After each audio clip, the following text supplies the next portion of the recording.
Qaqshash qo'g'dinishning mexanizmidir.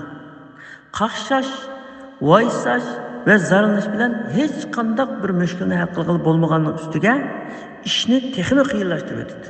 Shunga qaqshashning o'rniga chora izlash kerak.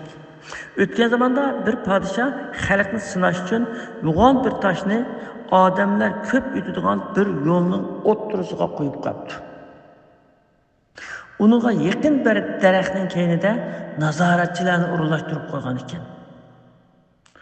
Şu shaharning mashhur boylaridan biri halqa yo'ldan o'tib ketib, bu toshni ko'rib, buni yo'l ustiga qandoq noahli qo'ygandi ha deb tillab o'tib ketibdi.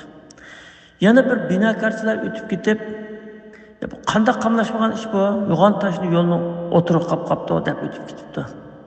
Yana bir qancha kishilar o'tib ketibdi, qarab, bu qanday gap bu yo'lni o'tirdi toshni qolib. Qanday o'tdi bu yerda insonlar? Deb açıqlab qolib o'tib ketibdi. Oqidan bir dehqon qilib, gap qilmay toshni ko'targancha ko'tarib yo'lning bir yoqiga chiqib qolibdi. Yoqiga chiqib qo'yib toshning ostiga qarasa, ostida bir lipopi bor ekan. Bu lipopini assa, lipopni bir parcha xat chiqibdi. Uni bilan bir qancha oltimi bor ekan. Xatda podshohdan bu toshni yo'ldan elib etgan azimatga salom.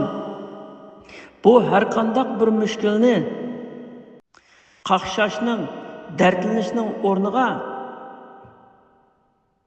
hal qilish bilan bitirib qilgan odamga berilgan mukofotdir degan ekan.